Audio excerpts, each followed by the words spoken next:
Hi, everybody. Hi. Hello. Welcome to the Lioness Method podcast for female business owners, entrepreneurs, and leaders who are passionate about growing their leadership skills, building amazing teams, and solving real life problems with a growth mindset. I'm your host, Narissa Sue. And today we have the pleasure of speaking with Carrie Thomas Omar, the brand boss.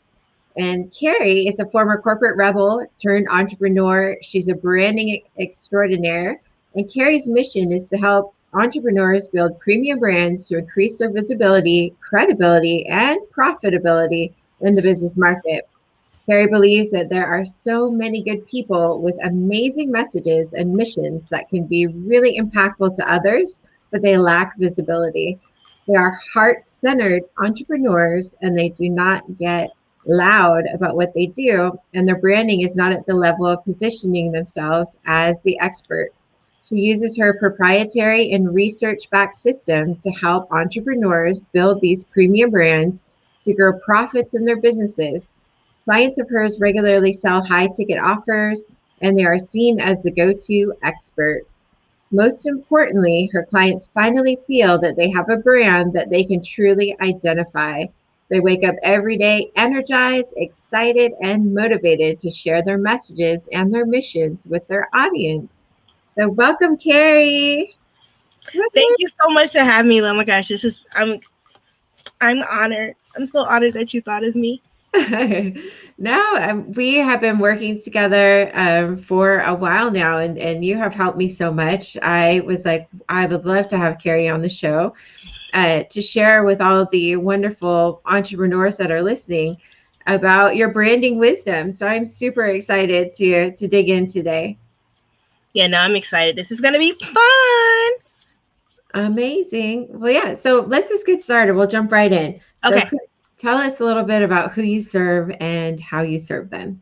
Yeah, so my name is Carrie Thomas Amara. I work very well with coaches, speakers, consultants, really helping them create these premium and luxury brands that helps them position themselves in the market as like that person to be able to charge like those 30K, 100K, 200K offers easily and effortlessly.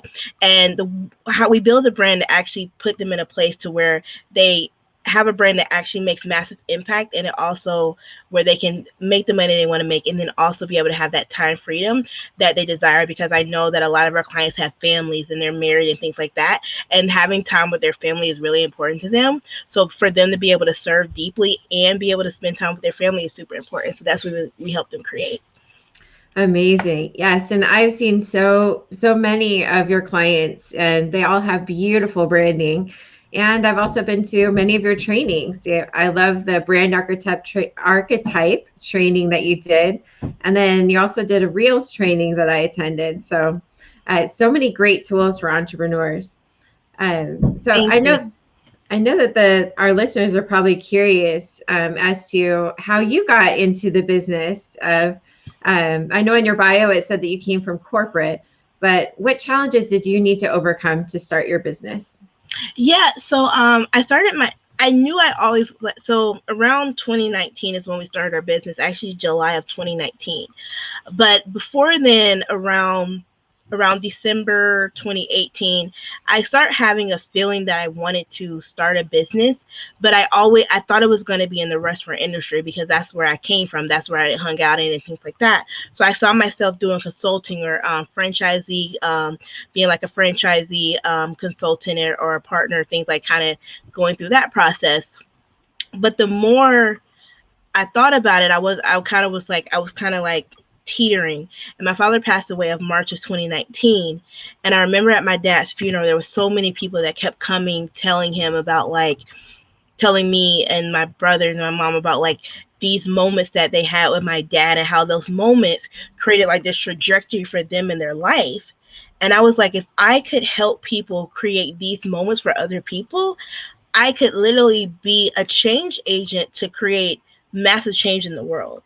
Mm, And I was like, I can be able to literally be this person that helps amazing people help amazing people, because like I'm helping them get louder, build these brands. Because even before then, I realized that a lot of businesses were closing, not because they had bad operations, it's because they lacked visibility. People just didn't see them. They weren't showing up as the go-to place to hang out, especially in the restaurant place. They weren't being the go-to place. They looked like they were just kind of like just teetering in, teetering out. So people didn't want to go.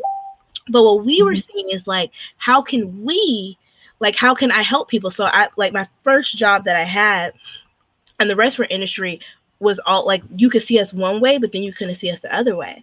And for what we had to do, like, I created this like strategy. I called it my Fat Five as visibility strategy, where we went out and we had connections and created connections with every business within 1,000-mile radius of the restaurant.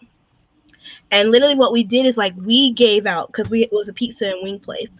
So we were giving out pizza, we were giving out wings, we were trying, like, I had my chef in there creating new things, and then we would take it out to the community, and we would give it to them. Be like, hey, we created like these jerk chicken fries. We want you to try it. We have a new wing challenge that we created, and we want you to come in and try it out. So like, that's what we kept doing. So when people came into the restaurant, they were like, this girl is super creative. She's super, like, she has these great ideas, and then she's really nice. And every time I come into the restaurant, it's a warmth. And we realized, like, if we go out and build relationships and have them come back, and if we can keep the brand solid, then we don't have to worry about people not seeing us. The visibility will be fine. But I realized there's a lot of businesses that didn't do that. There was a lot of businesses that it was like, if I build it, they will come. Like, that was a lot of people's philosophy. If I build it, they're going to come. It's going to be fine. But the issue is, you have to be able to put yourself in a place to where people can see you. Even if you're going out there just telling them about what you do, you have to do that, because if you build it, they're not going to come. They're not going to know that you're there. So that's when we realized that visibility is a huge problem in business in general, because there's a lot of people who have amazing offers, amazing missions, but because they lack visibility, they're never able to truly tap into the potential that they can truly tap into, because no one ever sees it. Mm-hmm. So it's kind of like one of those things, like, how, like, can you hear a tree fall in the middle of nowhere? Probably not. You can if you're there, but if nobody's there, you don't know if it makes a sound. Like, then you really just don't know about it. Yeah, they just don't know. Like, it 10 could have failed. You don't know. Like, so that's the thing. So when I got into the corporate America, I was working for Subway corporate office. That's what we did. Like, I worked with franchisees, helping them increase their profitability and visibility in their areas, because Subway, especially in Georgia, they had overpopulated the area. There were so many different Subways, like, within like minutes of each other. So what I had to do with my franchisees is, I was like, how can we create this Fat Five visibility strategy for them, so they could go out into the community, bring those people back, and build a brand around themselves where they can increase their profitability and they can actually show up. So so that's what I thought I was going to do. But then when my father passed away, I was like, can I do this for people who actually are impact-driven entrepreneurs, people who have these missions and they're trying to create this change, but they're quiet. They don't want to be salesy. They don't want to just tell people what they can do and things like that, because I'm the same way. I was like, what if I could help them? And then we got our first client. Like, he was teaching people how to trade stocks a completely different way. And he was like, here, I don't really want to run ads, but I know that if I got this out in front of people, like, this can change some lives for people. So what we did is we created that same thing. We're going to create a Fat Five visibility strategy. We're going to build your brand that actually speaks to the hearts and souls of your clients. And then we're going to create you a community of where you can actually have that conversation. I always say that your tonalities really is what drives that message home. So I always tell people, you want to have a stage. You want to create a stage for yourself. If it's a podcast, if it's a YouTube, it's something like that, where people can hear your tonalities and hear how you inflate and deflate your words. That expresses your passion and your purpose. And a lot of times in text, that doesn't come through. They don't. 100%. Yeah. So he had created a Facebook group. He had created a Facebook group. We had his offer out, and literally within a year, he did like 120K with no ads and a $97 product.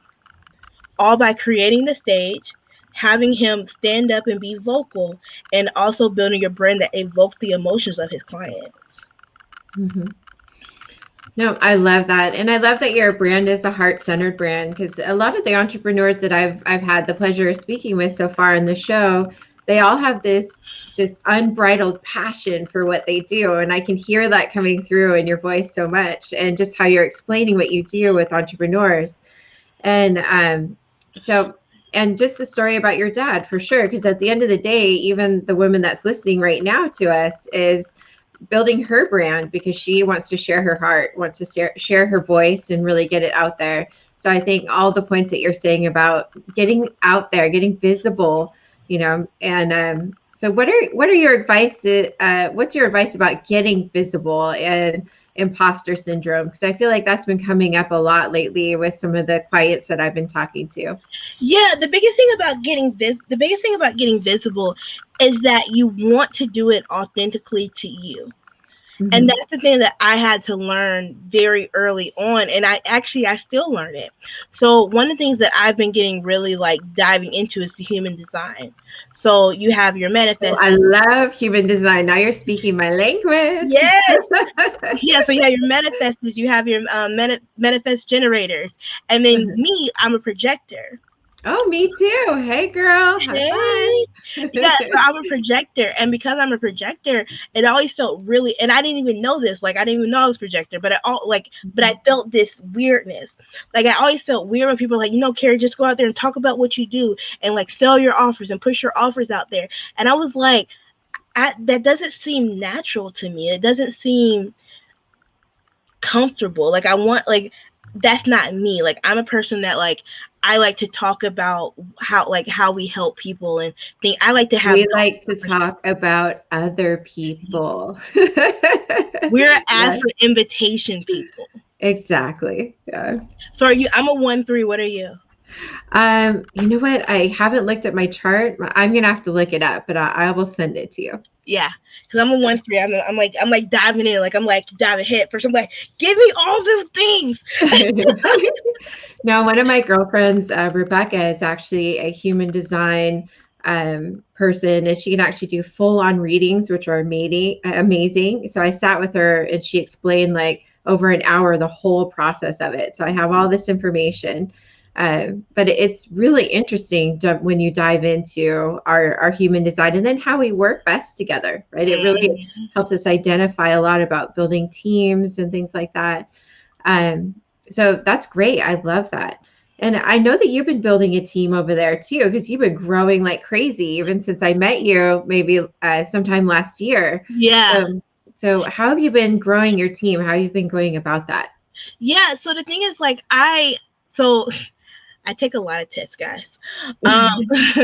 So I took a strengths and weakness test, and I realized that Which one did you take? what's the one that it's like the more popular one, because I remember it's like the more it's like it was all I know is like it was lots of things that they told me to download. It was like lots of pages. I read all the pages. I was like, this is so true.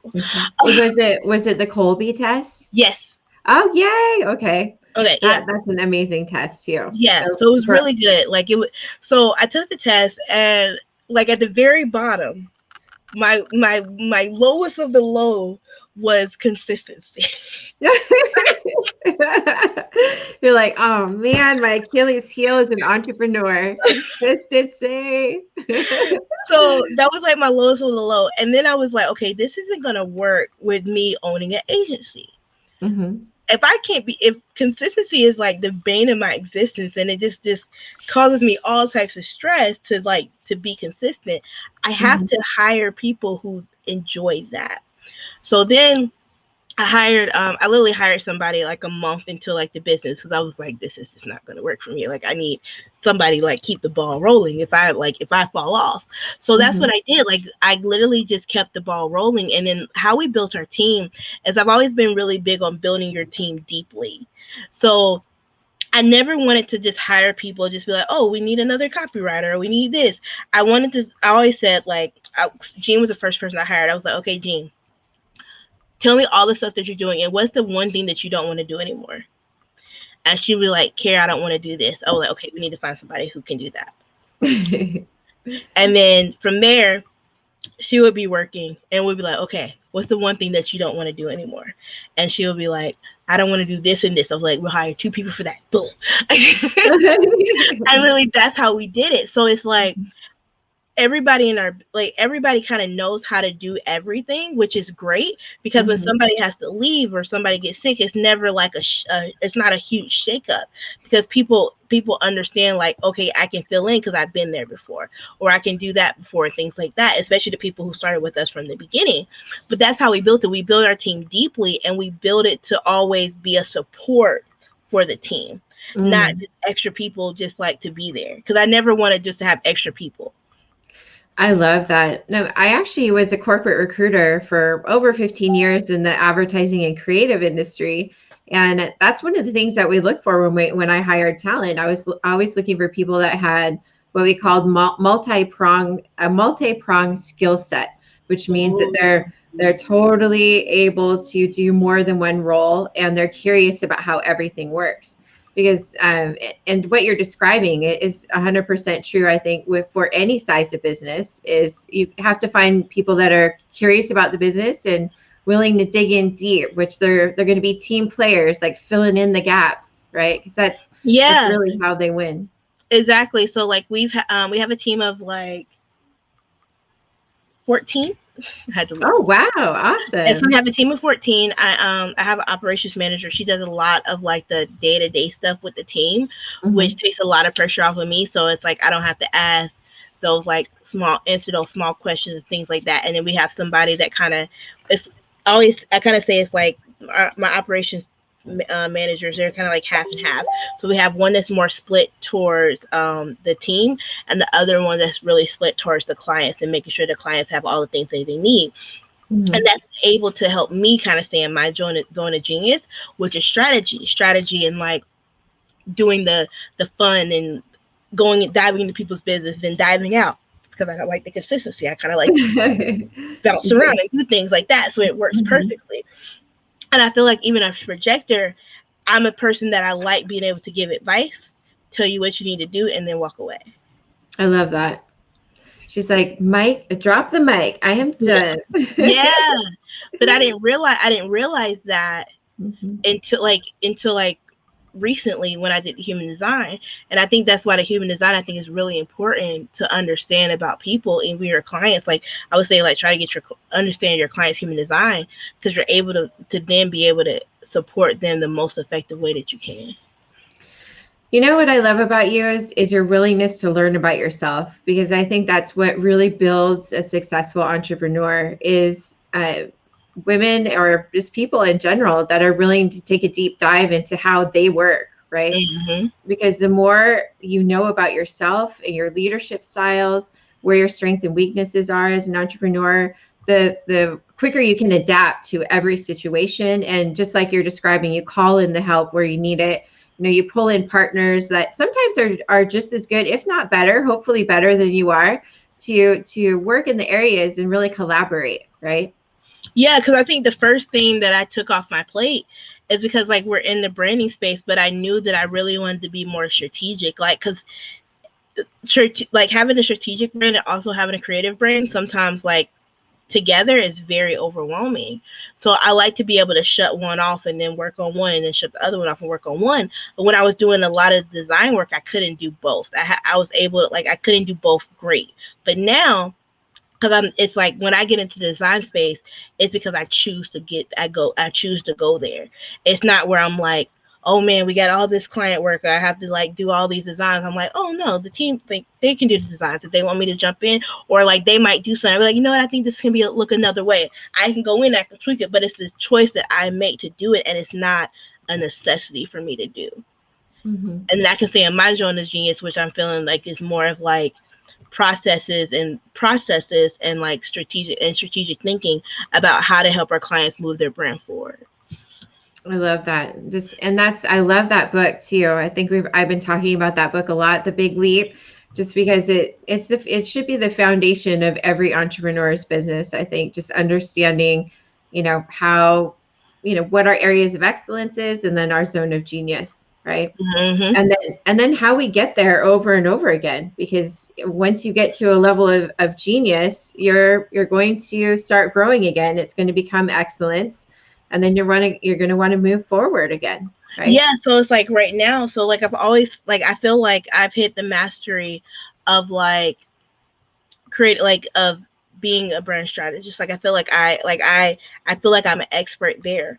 But what I keep realizing, what I'm noticing is that a lot of people do branding the wrong way.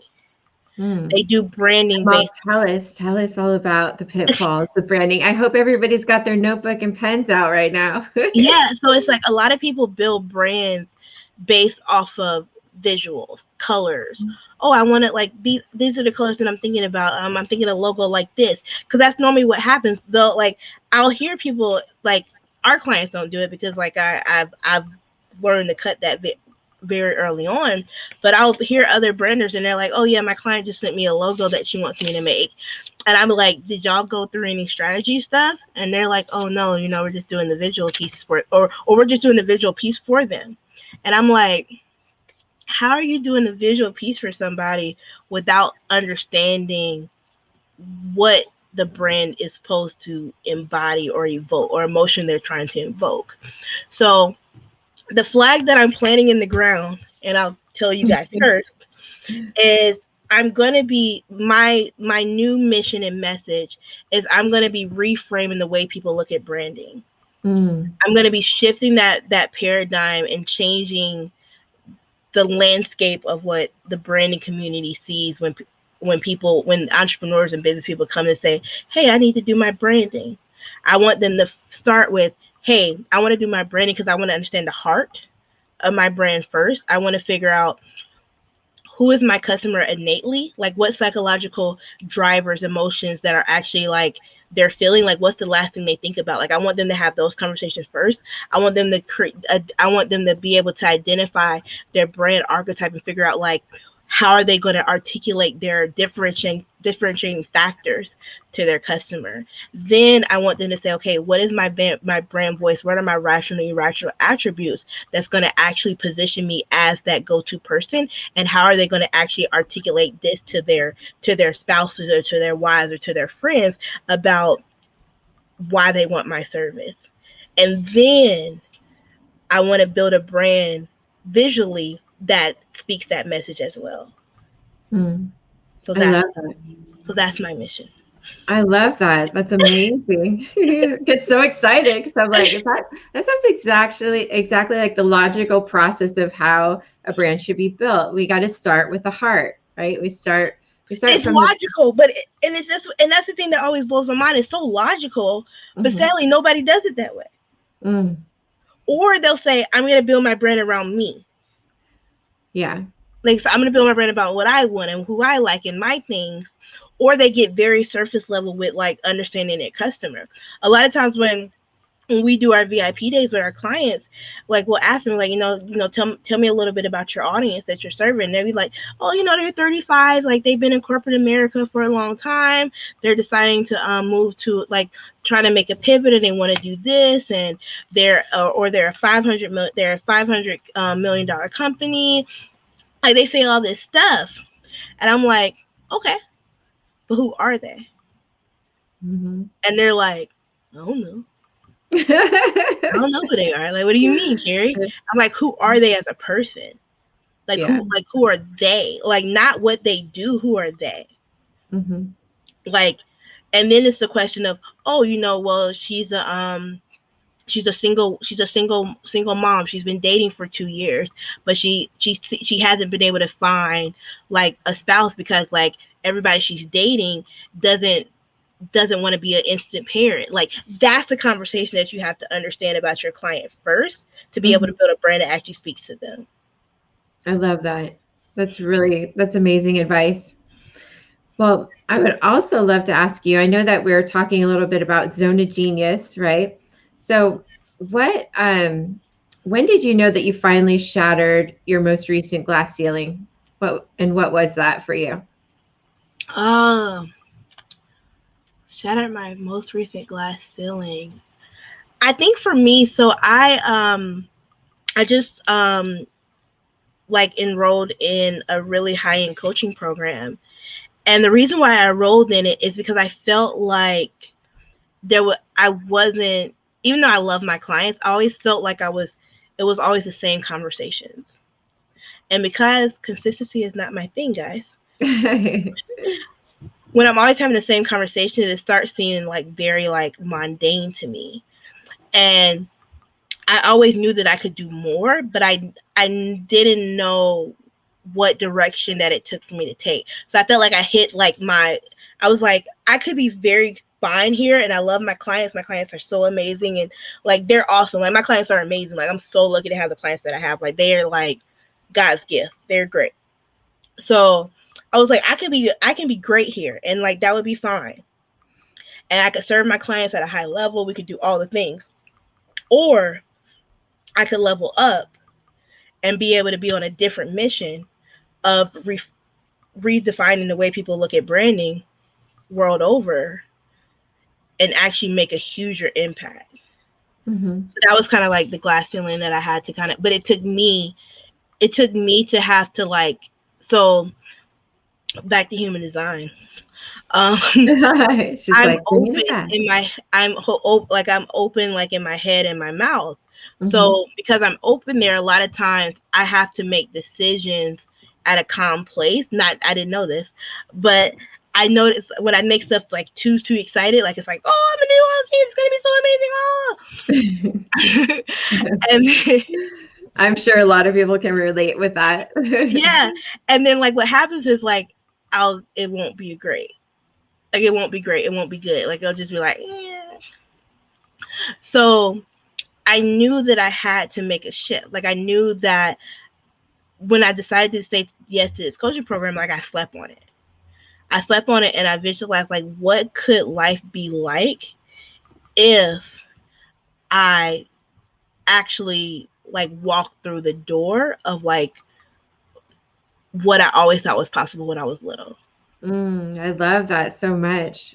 And that you're not rushing yourself because you have learned that that is not your style.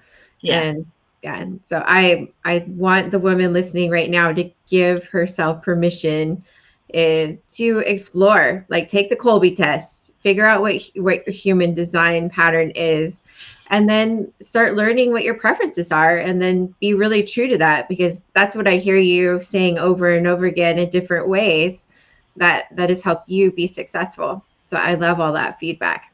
Yeah, no, you be true to your heart. Like I always tell people, like, and to teeter on, it goes back to like why I created the Boss Brunch. Like fundamentally, the Boss Brunch was created to create a community of women that collaborate and not in competition. But the core reason is I felt like it became like the journey of who I was, like the journey of me finding my purpose and springing to my purpose. That was last year. And this year about standing in my purpose. And the idea of standing in your purpose is like, there's a lot of people that tell you to do so many different things. Do this, do that, go here, go there. But a lot of times you have to stop. You have to hone in and get back in aligning your purpose. And you have to stand fastly in it and then walk. Yeah. I'm like, wait, hold that thought. Yeah. I'm like, I want to know, how do you gain that clarity? How do you get the clarity to make your next move? Like, what does that look like for you? Do you have a meditation practice? Like, what do you do to get really clear and stay grounded? So for me, what do I do? I would say it's a mix of listening to my heart. Because what I always say, like, my head gets me in a lot of trouble. My heart always will steer me the right way. Yeah.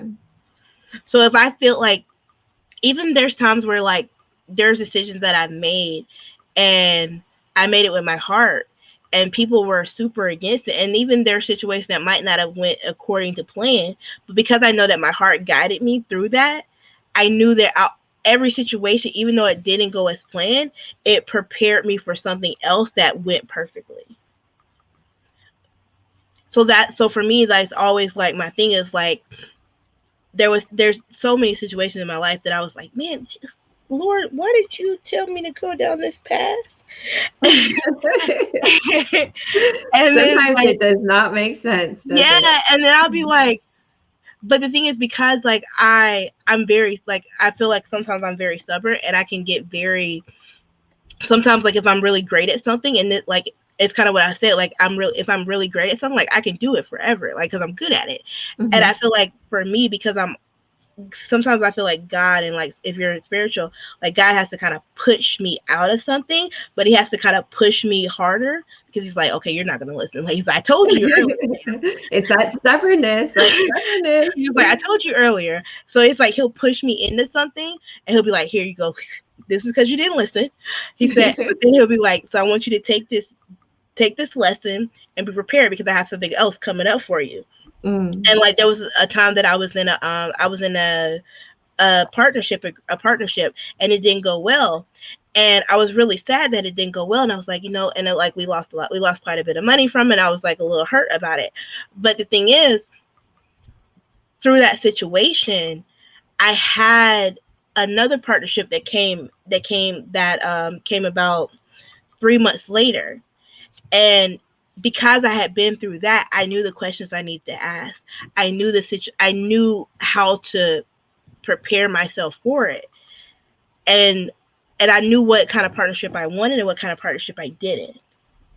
But because I went through that, even though it hurt, it prepared me for something. And if that wouldn't have never happened, and this would have came into play, I probably wouldn't have understood the value of it.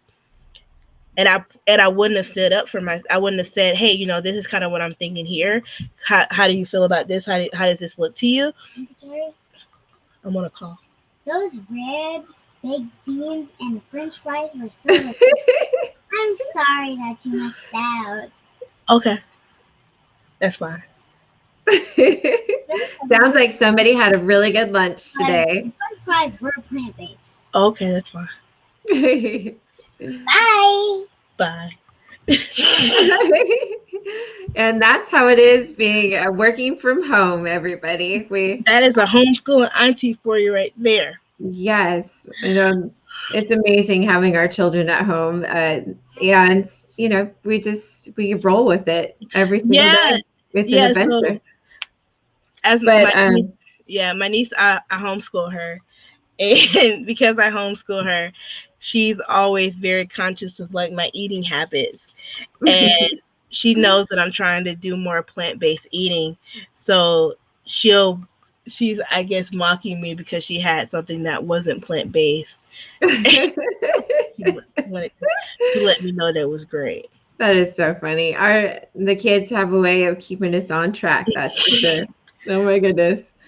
But I love what you were saying. To go back to what you were saying is really what I heard is that we get so many lessons from failing forward. Yeah. And that absolutely everything that happens in our life is happening for us, not against us. Yeah, not to us, right? And it's all part of that learning process. So I love that. Well, I know we're coming up already. Our time went by so fast, girl. This is so much fun. I know.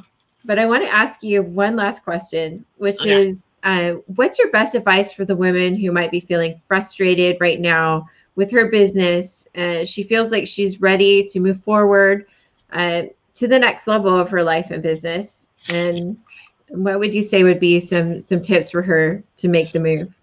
So the first thing that I would want to say is, if you're feeling frustrated, if you're feeling like things are not going right, that means that you're in a valley, and everything after a valley is an incline. So just know that your moment is coming, and that's why that pressure is there. Because a lot of times our subconscious feels the momentum before we do. So it's anything outside the normal or outside the norm is always like, it's different. So your subconscious is going to like kind of put these thoughts in your head of like, oh man, things aren't working out and things like that. But then also you have to be very conscious in the fact of like what you say to yourself and how you say it to yourself. Amen to that. Oh my gosh. Yeah, like it's funny, my husband That's pretty great. But one of the things that he always tells me is like your subconscious is a yes man. And every time you say something to yourself, your subconscious is going to say yes. So if you say that you're amazing, your subconscious is going to say, yes, you're amazing. Like, oh my gosh, you're great. But if you say, oh my gosh, like, I just can't figure this out. Like, I don't know why I'm in business. Your subconscious will be like, yeah, I don't know why you're in business. You might need to do that. I think that's the truest thing I heard all day long. Yeah. So that's how you have to think about it. And then, like I always say, give yourself grace. Like creating a business is a very lonely road. And you have to give yourself the grace and the space to go through the ups and the downs, because it's kind of like equilibrium. Everything has to go back to balance. And a lot of times when it comes to like business, it's those ups, those hills, and those valleys that creates that equilibrium, because you can't always go up. Like even in the stock market, you always have to kind of go back to that equilibrium to create the balance. So that's how I tell people to think about it. Like give yourself grace. Like you're gonna have good days in business, you're gonna have bad days in business. Even the best people in business have ugly cry moments. Oh my gosh, every single person, every single woman I've had on this show has said that. Like it looks all pretty on the outside, right?